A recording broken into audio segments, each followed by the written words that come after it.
now let's talk about how. How do we do this the right way? Because like many things in life, there's a right way to do it, there's a wrong way to do it, and there's lots of in between. We're going to geek out for just a minute here, and we're going to look at some different graphs. So on this side, we have what it looks like when a company does not ask for employee reviews. So you've got just this little teeny volume of reviews coming in over time. Oh, 1 review, 2 reviews, just this little volume. And then we see the impact it has on the star rating. Like, so picture this as your Glassdoor. So you're starting at 3 stars. As of just a couple months ago, the star rating average site-wide on Glassdoor, to give you a benchmark, was 3.74 stars. So if you're below that, you're in the bottom half. If you're above that, you're in the top half, but that's the benchmark site-wide out of, they've got to be approaching 2 million company profiles at this point. But if you're not asking for reviews, you're likely experiencing some star rating atrophy. It's just slowly kind of trending down. And why is that? We talked about the law of self-selecting extremes, right? That negative extreme pulls a lot harder than the positive. So you do nothing, and that's the result you can expect. So some companies say, oh man, the Glassdoor Best Place to Work Award is coming up. The cutoff is October 16th. We need a whole bunch of reviews. We need at least 75 to be eligible. Send out an email right now, like Slack message, email, whatever, like put a QR code in the break room. So you do that, like let's say you did this quarterly, your graph is gonna look a little bit more like this. You're gonna have that trickle of nothing and then boom, a review event occurs. You asked a whole bunch of people all at once. What does that do on the rating side? Well, maybe you were at 3 stars and then boom, jumps it up to 4 stars. That's amazing. Your boss is like, gold sticker, man. Good thing you timed that right before performance evaluations. That was pretty good, right? But that's actually not good. Now, there's a couple reasons why. Okay, look at this. You see this slightly going down a little bit? You are attracting some revenge reviews from your legally allowable but not optimized approach, okay? Some employees will get that blast of, oh, we need reviews, and they're not going to think it's very genuine. They're going to read between the lines and say, they just want their ratings up, they don't care about what I say, are they reading this? You guys can write your 5-star reviews. I'm going all caps here, right? So that happens, and I see that, where a review will actually say, oh, don't believe any of the reviews because they're proactively asking for a bunch of reviews. Now, the other thing is, especially on Glassdoor, the star rating is calculated algorithmically, and they weight recent reviews more. So as each review gets older, it has a less weight on the star rating. And so this creates an unnatural ripple in your star rating. You're going to see this huge bump up when you ask for reviews, but then as those reviews age out, you're going to see your rating start to just drop really fast, and you're going to be, what? We didn't even get a new review, and our star rating changed. Well, that's the reason. That's the reason right there. So you've got this second event, right here, it bumps it up a little bit more, and then you get some decline there. So let's look at another scenario. Let's say you say, okay, we're going to be a little bit more strategic here. We're not doing the quarterly thing because way too many people were upset that we weren't genuine. And so we're going to send out an email once a month. We're just going to say, okay, we've got 120 employees. That's 10 employees per month. Great. Just batch them in 10s and send out a review request once per month. So this is that type of scenario you can expect. Here's your smaller review events coming in. Here's your star rating, right? It's not as big of a jump, but you can see some flat lines. You can see some revenge reviews impact there from coming down, but still that doesn't look as good. Now, if we liken this to financial performance, because ratings and reviews predict financial performance, think about a trend line. Do we have any investors in here? Does anybody use Robinhood and all that kind of stuff, like day trade and stuff? I see a shaking head over here. So you don't want crazy volatility in stock performance, right? This stock, Amazon stock was way up here, then it's way down here, right? You don't want that instability, that volatility. this is the equivalent, especially this one, this is volatility in your company culture. Measured, publicly visible, 18-month history for everyone to see, right? So we need to be more strategic with how we're doing this. So monthly, a little better. Let's say you tried to do weekly. You're like, okay, weekly's good. We're gonna smooth that volatility out. We're gonna have our star rating. It's not gonna be doing this. Like, we don't want people to see that, oh, layoffs, wow, that was crazy, and then slowly climbed up. We want that history of our star rating and our company culture to be as smooth and steady and reliable as possible. Okay, so the weekly is gonna smooth it out a little bit more. Now, you may be thinking, okay, man, we have 1,200 employees. Who's going to send out all these reviews? How are we doing all this? Well, I can tell you this, it's worth the time. The influence that ratings and reviews have on your performance, and imagine paying a $10,000 premium per person you hire. It doesn't take long to add up the dollars and cents and say, we need to be doing this. So at Mobrium, we do this with software so that you can have reviews going out every single day. Well, it's based on the quantity of employees you have, but we smooth that line out so your company culture is as stable as possible. So here's an example of what that can look like. Like who has access to their Glassdoor admin page? Like who actively manages that? We've got a few. So you can log in and you can see this exact report in your admin page of Glassdoor, and you can see the volatility. You can actually compare other companies. So if you have some companies that you benchmark against, you should be looking at this and seeing how much volatility they have. How many reviews do they have? How many reviews are coming in? And as you pass them up, you're collecting more reviews, you have a stronger star rating. You can talk about that as part of your employer branding or conversations and interviews or whatever. You can say, don't take our word for it. Go compare us against this and this company and see what our employees are saying. So the first principle of how is the drip system. You want to spread out those review requests as with the smallest gap possible. You want them just continuously feeding to your employer review sites. Okay, the next principle is about managing all the different profiles that exist. It is time consuming and it is tedious. Like we've got Indeed, we've got Comparably, Glassdoor, InHerSight. Just by a raise of hands, everybody knows Indeed, right? Everybody knows Glassdoor. Who's heard of Comparably? InHerSight, who's heard of InHerSight? So InHerSight is one of my favorite. It's basically like Glassdoor, but for female friendliness in the workplace. And we're going to have an episode with the CEO, Ursula Mead, on the culture profit. So that's going to be a really cool one. But essentially, managing all these different profiles is a lot. There's tons of different things for optimizing your profile and different badges you can earn and all these different ways to maximize your performance on these different sites. So a lot of companies make a well-intentioned red flag mistake. I'm about to tell you what it is. They focus on only one or two sites. They focus their efforts. Oh, well, we're a lean team. So yeah, we need good ratings, but we can't do all of them. So let's just do Glassdoor. And you introduce a new problem that's in some cases even worse than doing nothing. It's reputation disparity. So what is reputation disparity? Well, this is what it looks like. You look at your ratings across these different sites, and you have a big gap. That is reputation disparity. What does it do? How does it impact the behaviors of your job seeker? Well, they go to Comparably and they say 4.4 stars, awesome, sweet, tons of awards. And then they go over to InHerSight and they say 2.8. And how are they treating the women at this company?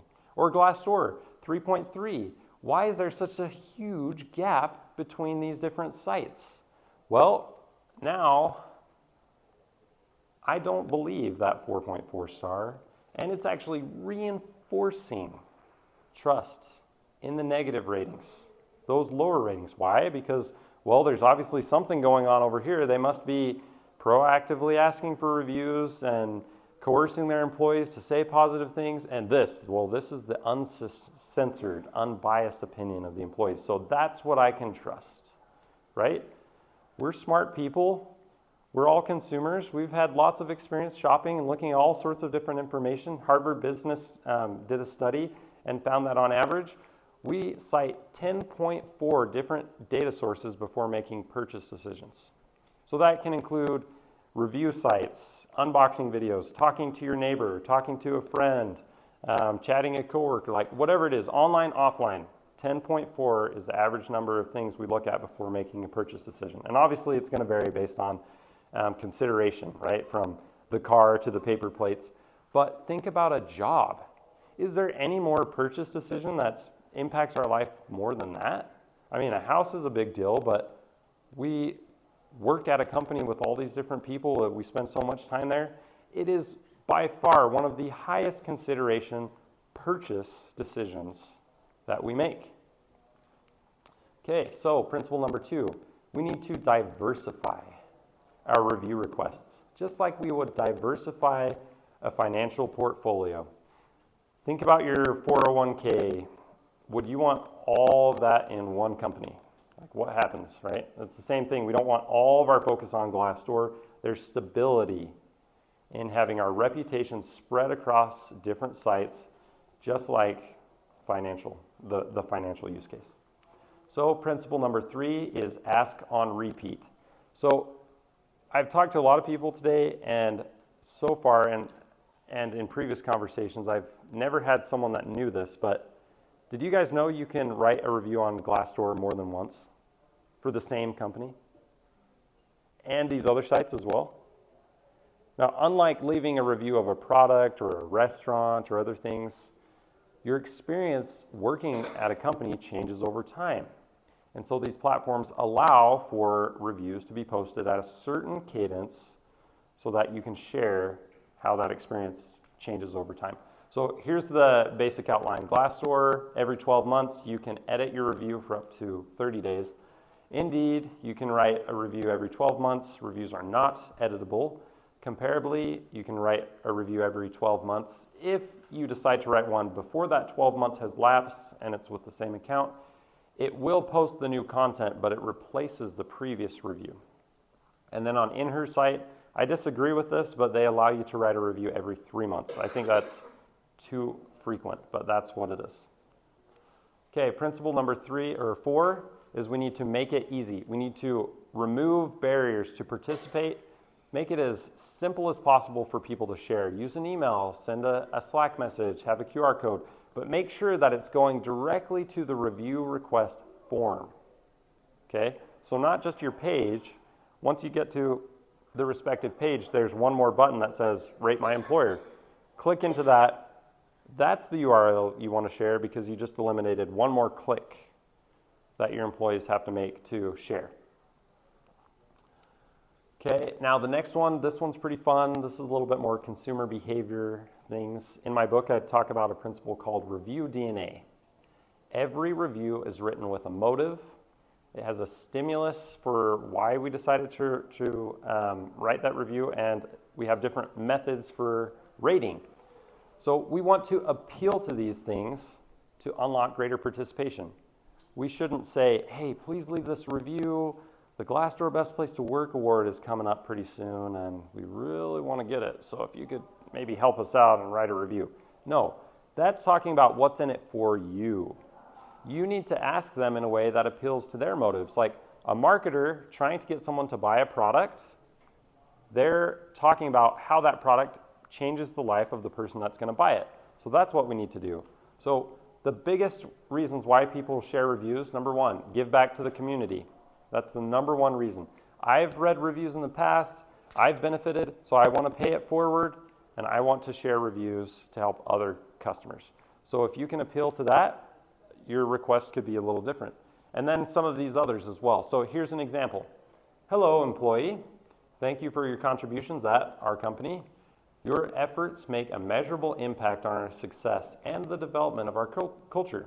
Today, you are invited to share your thoughts about working with us on Glassdoor. This can be done once a year. Because things change over time, we want to hear what you have to say on a continued basis. Our HR team notes feedback on this page and shares it internally to inform employee initiatives. Note that your feedback is anonymous and all employees are asked to share on a scheduled rotation. If you have things you'd prefer to share confidentially with our HR team, email them here or simply respond to this message. So that's a good way that you can do it. So number 5 is appeal to motives. We want to understand why people share, and we need to package our request in a message that says what's in it for me, or what's in it for the employee, not what's in it for the company. Principle number 6, do not incentivize your reviews. Who's ever done this? Anyone? Oh, no one's going to raise their hands on this one. Okay, this is directly in violation of terms of service for Glassdoor and the other sites. Okay, there's a way to do it legally, but because it breaks the terms of service of the platforms, there is no way to do this. If you read about the legal component, I talk about this in the review cycle, I talk about the FTC, Federal Trade Commission, they do allow incentivized reviews in certain use cases, but there has to be a material or a disclosure of material connection.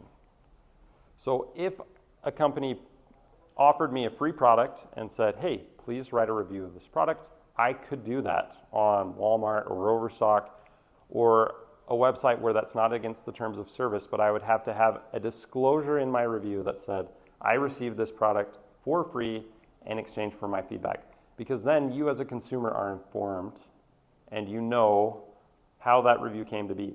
With employee reviews, well, one more thing actually on the disclosure. That actually takes effect for employees and friends and family of a company. So it's illegal for employees to write a Google review without saying they're an employee. Now, if they do that on their own, you're not going to be legally held liable about that. But if you instruct them to do it, and there's not a disclosure, then you could be fined if you were investigated. So with employees, though, it is an employee site. There is no disclosure that I'm an employee because it's tagged, right? This is an employee review platform. So you don't need to worry about that. But if you incentivize reviews, it does taint the content of the review, and it puts your presence on those sites at risk, and platforms could completely turn off your profile. You don't want to risk that. And plus, it comes off as disingenuous in this use case, in my opinion. So don't do it. Number 7, don't cherry pick.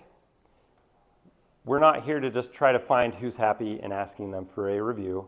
Okay, the law of self-selecting extremes plays to our favor when we ask everyone, because it's a numbers game.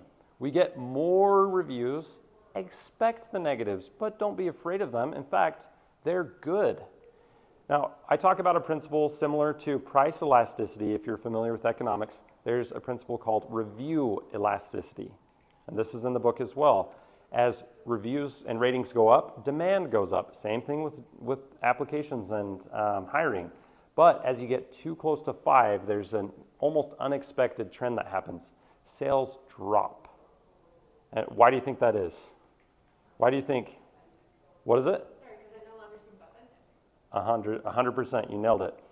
Now, if you go to buy a product that has 5 stars, 1,000 reviews on Amazon, the BS radar goes off, right? You're like, I don't trust this anymore, right? So 4.5 stars is actually where you sell the most. You're going to make a greater profit selling a product at 4.5 stars than you will at 4.9. So expect the negatives to come in. They will come in, and you can respond to them. And I've got a different training about how to respond to reviews. How do you deal with, or how do you account for, like, review bombing? There's a trend of review bombs where large groups of people will come in, and I work for an organization that there are people that would like to review bomb it and hate it for specific reasons. Yeah. And I'm just kind of curious, and do you regulate that? Do you just let it go as normal? Or You can't control what other people do on their own, but your biggest protection, insulation, is the drip system, right? If you're asking for reviews on the smoothest curve possible, like if you're sending out review requests to your total labor force once per year, that's your insulation, like, right? Because you may have 50 people that are like, I hate this place. Hopefully they leave on their own accord, because why would you want to work somewhere that you hated?